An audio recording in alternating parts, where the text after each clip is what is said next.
1948년 5월 14일은 이스라엘이 독립국가가 된 날입니다.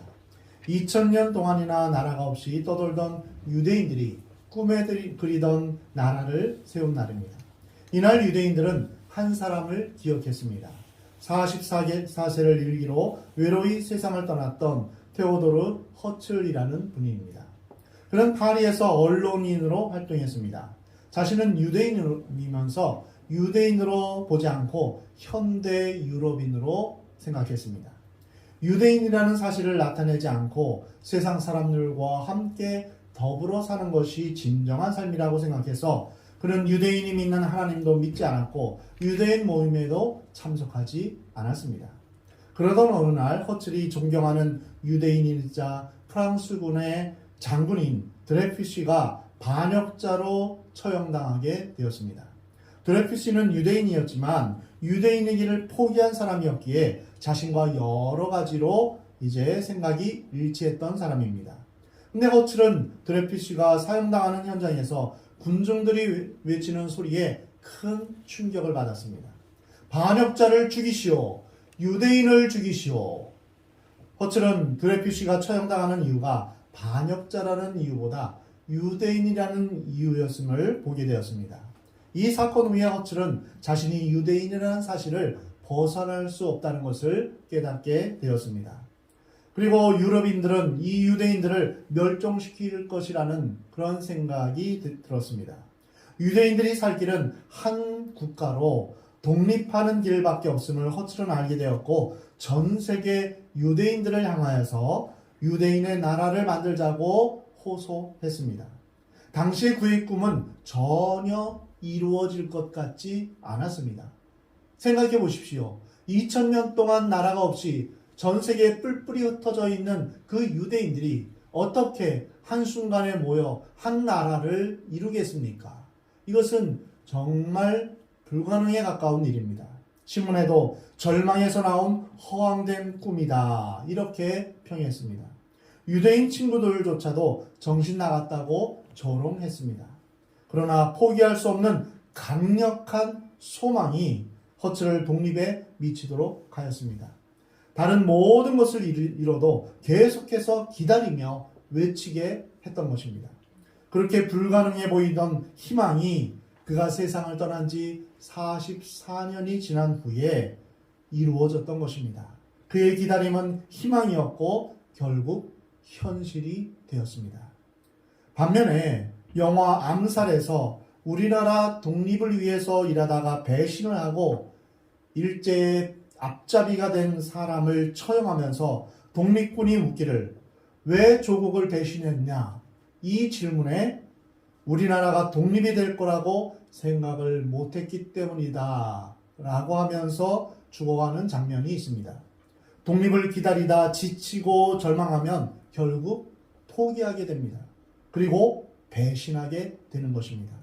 그렇습니다. 우리는 무엇을 기다리냐? 그리고 그 끝에 기다림의 끝을 포기하느냐, 포기하지 않느냐 하는 것은 그 인생에 있어서 정말 중요합니다.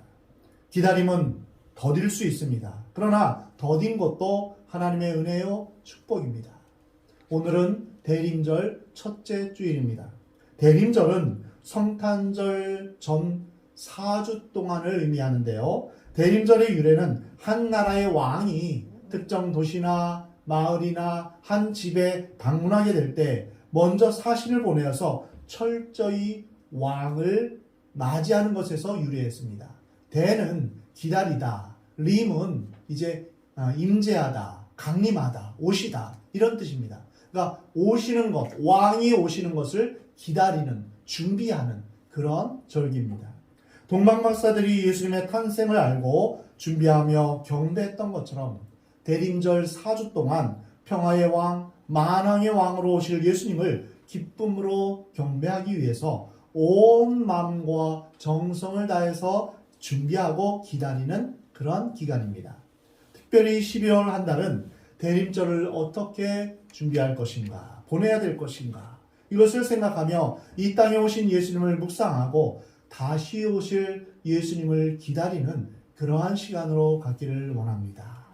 노예가 나박이 되려면 자신이 토해낸 수백 수천 겹의 고치를 뚫고 나와야 됩니다. 겹겹이 쌓인 노예 고치를 헤치고 나온 데는 큰 고통이 따릅니다. 그러나 안쓰럽다고 도와주면 날개에 힘을 못 키운 나방은 빗을 대다가 곧 죽고 맙니다. 사람도 마찬가지입니다. 고통 가운데 있을 때 누군가 모든 것을 다 도와주면 더 쉽게 벗어날 수는 있습니다. 그러나 그것은 스스로 살아갈 힘을 잃어버리게 만드는 결과를 낳게 되는 것입니다. 살다 보면 쉽게 잘 풀리지 않는 경우도 있습니다. 진짜 중요한 일은 더디게 이루어집니다. 주님께서는 우리에게 우리 인생 가운데 소중한 것은 더디게 응답하십니다. 그것은 소중한 것을 소중히 여길 줄 알고 감당할 수 있을 때 우리에게 주시려고 하시기 때문입니다. 그러므로 결혼이나 승진, 취직 이러한 것들이 남들보다 더디더라도 낙심하지 마시기 바랍니다. 하나님은 신실하시고 지혜로우셔서 우리를 준비시켜 주셔서 더 좋은 곳으로 채워주시는 분이십니다. 더딘 것이 때로는 삶의 은혜입니다. 오늘 본문에 제사장 가문 출신으로 사가랴와 엘리사벳 부부가 등장합니다. 이 두 사람은 하나님 앞에서 의로운 사람입니다. 그러나 그들에게는 자녀가 없었습니다. 그 당시 자녀가 없다는 것은 수치 중에 수치였습니다. 더군다나 엘리사벳은 나이가 많아 폐경이 되었고 두 사람 모두 나이가 많아 임신이 불가능했습니다. 근데 오늘 본문 11절에 보면 주의 천사가 제사장 사가랴에게 나타납니다. 그리고 말씀을 전합니다. 내 아내가 내게 아들을 낳아줄 것이다. 우리 성도들이 기도할 때 그 기도의 응답이 이루어지는 것은 우리에게 큰 기쁨이요 축복입니다. 반면 기도 응답이 미뤄지면 막막하고 고통스럽습니다. 그러나 때가 되면 우리 주님은 구체적이고 세밀하게 응답하십니다. 오늘 본문 13절에 보면 그 아들을 요한이라 하라 라고 하면서 이름까지 알려주십니다. 14절에는 그들 부부뿐 아니라 많은 사람들에게 기쁨과 즐거움을 줄 것이라는 사실을 알려주십니다. 15절에는 그가 하나님 보시기에 큰 인물이 될 것이며 장차 그가 많은 사람을 하나님께로 돌아오게 할 것이다 라고 말씀하셨습니다. 그렇습니다.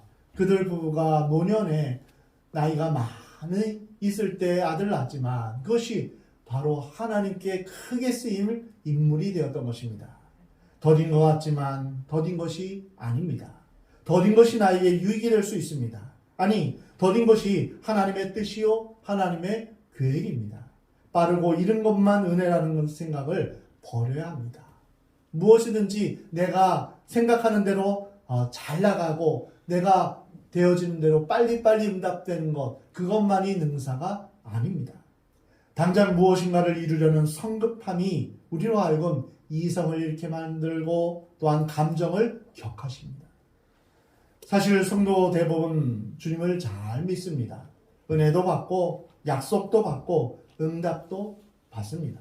근데 문제는 그 약속과 응답을 기다리는 데 많이 실패한다는 것입니다.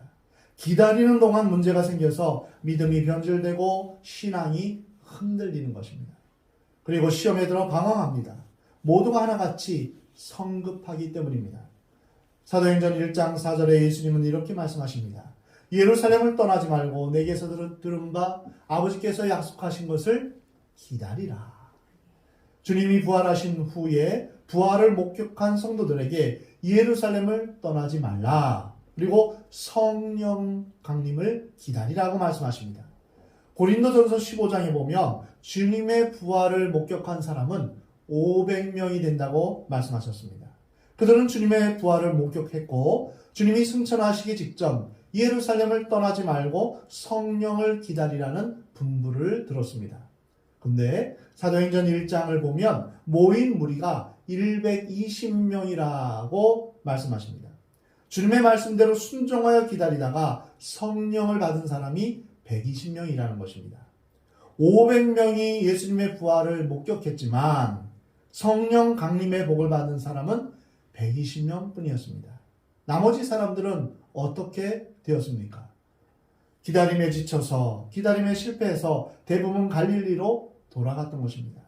그들은 주님의 부활을 직접 목격하는 큰 은혜를 경험했지만 안타깝게도 끝까지 기다리지 못했던 것입니다. 기다림에 실패한 것입니다.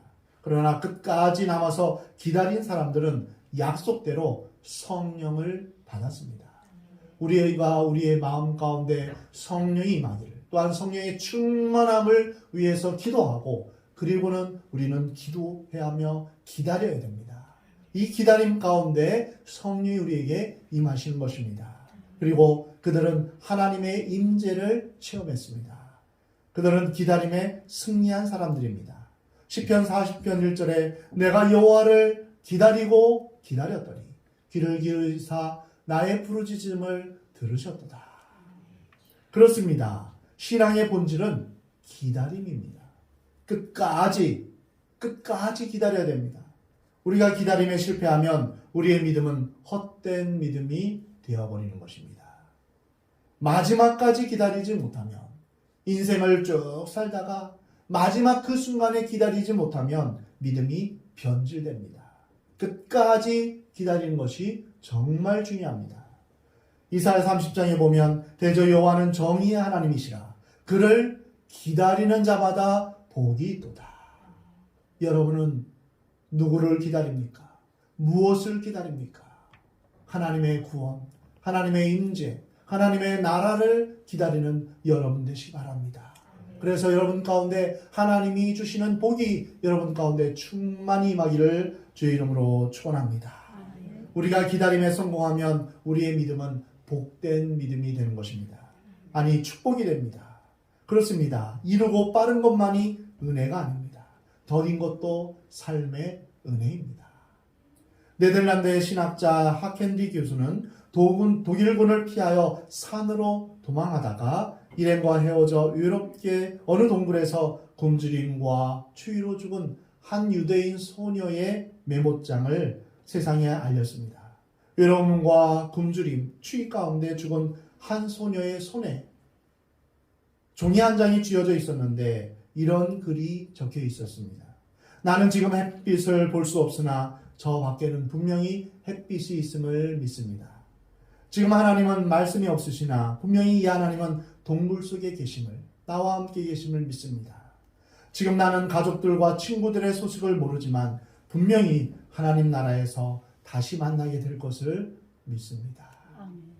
나의 어린 소녀의 마음속에서도 주님을 바라보고 기다리는 소망이 있었기에 자신의 죽음을 정면으로 아름답게 맞이했던 것입니다. 비록 힘없고 나약한 한 소녀이지만 용감하게 죽음을 두려워하지 않고 정면으로 받아들인 것입니다.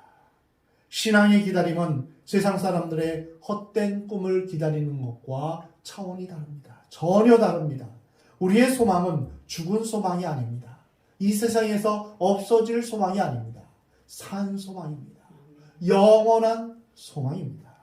장차 우리에게 나타날 영광을 바라보는 기다림입니다. 그러기에 우리의 기다림은 확실하게 보장된 미래의 기다림입니다. 그렇다면 어느 때까지 기다려야 할까요? 기다릴 수 없는 상황 속에서도 기다리며 사는 것이 바로 위대한 사람입니다. 끝이 안 보이는 기다림 속에서도 절망하지 않는 사람은 마지막에 승리하게 됩니다. 하나님은 기다림을 통해 질그릇을 금그릇 되게 하십니다. 성숙한 믿음이란 잘 기다리게 하는 힘이 있습니다.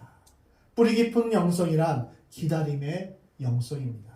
그러므로 기다림의 실패는 인생의 실패가 되며 신앙의 실패의 원인 중 하나는 조급함에 있는 것입니다. 사실 신구약 성경을 보면 바로 기다림의 책입니다. 구약은 메시아를 기다리는 소망의 말씀이라면 신약은 오신 메시아, 즉 예수 그리스도의 오심을 증언하며 이제 다시 오실 주님을 기다리는 소망의 말씀입니다. 성경은 기다림에 소망이 있는 사람에게 힘이 되고 위로가 되는 말씀입니다. 대림절은 이 땅에 오셨던 주님을 기억하며 다시 앞으로 다시 오실 주님을 대망하는, 기다리는 그러한 절기입니다. 2000년 전 이 땅에 오셨던 예수님은 우리를 구원하시기 위해, 온 인류를 구원하시기 위해 이 땅에 오신 하나님이십니다. 자신이 만드신 이 세상과 자신의 백성을 되찾아오기 위해 이 땅에 오신 사랑의 하나님이십니다. 금년에도 성탄절이 다가옵니다. 여러분은 어떤 마음으로 성탄절을 기다리시겠습니까? 예수님은 우리의 왕으로 오셔서 우리의 온갖 죄악으로부터 우리를 해방시키기 위해 오셨습니다. 그렇다면 주님, 내 안에 나의 주님, 나의 왕으로 와 주십시오. 이렇게 주님을 기다리며 주님을 우리 마음 가운데 초청하는 여러분 되시기 바랍니다. 예수님은 우리에게 평화의 왕으로 오셨습니다. 그리고 우리는 예수님처럼 하나님의 평화를 전하기를 하나님은 원하십니다. 또한 대림절은 하나님의 뜻을 기다려야 합니다. 하나님의 뜻이 어디에 있는지 그 뜻을 기다려야 됩니다. 늦어진다면 나의 뜻이 아닌 하나님의 뜻이 있다라는 것을 여러분 명심하시기 바랍니다. 스가랴가 기다리던 그 아들은 마침내 하나님의 뜻을 이루는 아들이 되었습니다. 사람의 마음을 하나님께로 돌이키게 하는 큰 인물이 되었습니다. 본문 17절에서 요한이 백성들로 하여금 주님을 맞이할 준비를 하게 될 것이다 라고 말씀하십니다. 사가랴와 엘리사벳이 비록 더디게 아들을 얻었지만 하나님은 그를 큰 자로 사용하셨습니다. 주님께로 많은 사람을 인도하는 사람이 되었던 것입니다. 미국의 유명한 부흥사였던 무디 목사님 교회의 교인 중 한 명이 이제 양조장을 크게 짓고 개업 예배를 드리게 되었습니다. 주의 종들과 성도들, 지역 유지들, 많은 사람들이 모여와서 양조장 사업이 잘 되게 해달라고 간절히 기도하고 설교하고 축사했습니다.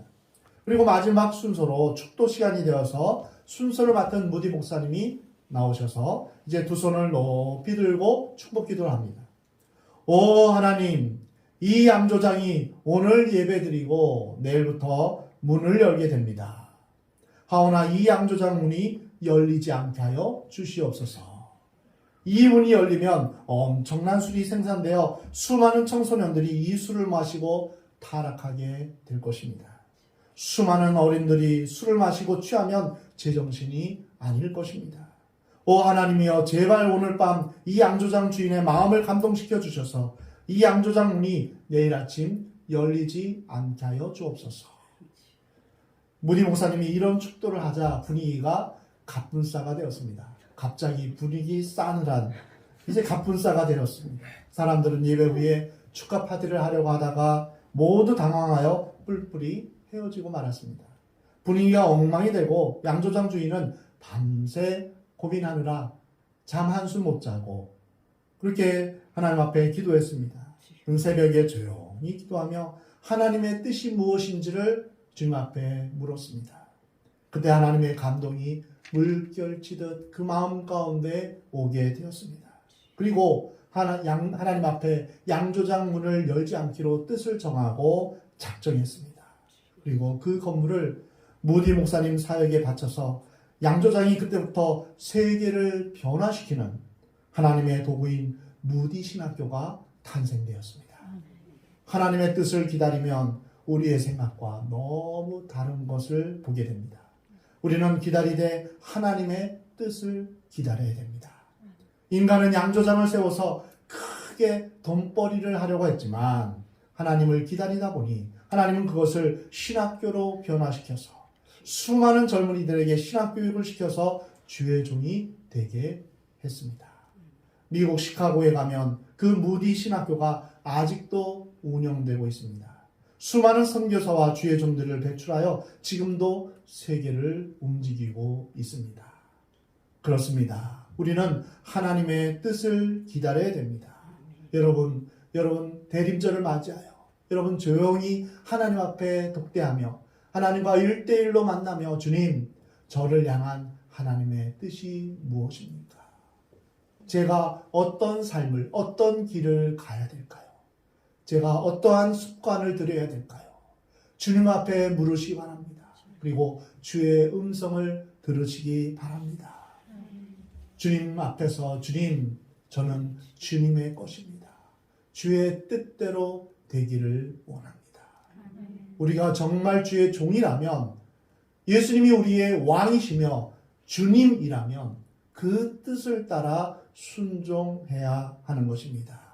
그래서 우리가 우리의 삶을 주님 앞에 드리기를, 주여 말씀하시옵소서, 내가 주님 앞에 듣겠나이다. 이 신앙의 고백이 우리 가운데 있어야 될 것입니다. 기다림은 신앙입니다. 기다림은 성숙입니다. 기다림은 인격입니다. 우리가 주의 말씀을 온전히 끝까지 기다릴 때 여기에 우리가 구원의 길, 우리가 살아갈 길이 있는 것입니다. 노아는 120년 동안 하나님의 뜻이 성취게 되기를 기다렸습니다. 기다리는 동안 하나님께서 명령하신 방주 만드는 것을 쉬지 않았습니다. 그러한 기다림이 없었더라면 하나님의 뜻이 나타날 수 없었습니다. 지금도 하나님은 우리의 기다림을 하나님의 뜻을 나타나는데 사용하십니다. 그래서 하나님의 뜻을 기다리기 전까지는 행동하지 않는 것이 좋습니다. 그리고 하나님의 뜻이라면 우리가 행동하며 기다리는 것입니다. 우리가 기다려야 하나님의 뜻이 나타납니다. 그때는 서두르지 않는다. 그러나 쉬지도 않는다. 라고 말했습니다. 서두르지 말고 잘 기다리시기 바랍니다. 그렇다고 쉬지도 마십시다. 기다리는 것은 가만히 있는 것이 아닙니다. 기다리는 것은 시간을 허비하는 것도 아닙니다. 기다리는 것은 자신의 일에 최선을 다하고 결과를 주님 앞에 맡기는 것입니다.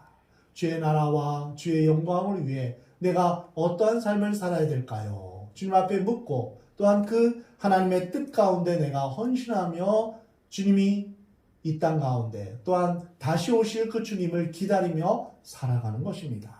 이러한 믿음과 소망으로 대림절을 보내는 여러분에게 하나님의 은혜와 복이 임하기를 우리 주님은 원하십니다. 아멘. 대림절을 맞이하여 하나님의 나라를 기다리는 여러분 되시기 바랍니다. 아멘. 아멘. 주 예수여 오시옵소서. 다시 오실 그 예수님을 기다리는 여러분의 삶이 되시기 바랍니다. 아멘. 그래서 예수님이 오실 때 여러분 중 한 사람도 빠짐없이 주님을 맞이하며 하나님 나라에서 영원토록 하나님을 찬양하며 예배하는 여러분의 삶이 되기를 하나님은 원하십니다. 아멘. 우리 주님은 오늘도 말씀하십니다. 여호와 앞에 잠잠하고 참고 기다리라. 자기 길이 형통하며 악한 꾀를 이루는 자들 때문에 불평하지 말라. 분을 그치고 노를 버리며 불평하지 말라. 오히려 악을 만들 뿐이라. 진실로 악을 행하는 자들은 끊어질 것이라. 여호와를 소망하는 자들은 땅을 차지하리로다. 우리 주님 앞에서 온전히 기다리고 기다리면서 결국에는 하나님 나라를 소망한 대로 차지하는 역사가 있기를 주의 이름으로 축원합니다. 우리가 정말 하나님 앞에서 다시 오실 그 예수님을 기다리며 또한 우리의 삶에서 우리의 삶을 변화시킬 그 주님을 기다리며 그 주님과 동행하는 여러분의 삶이 되기를 우리 주님은 원하십니다.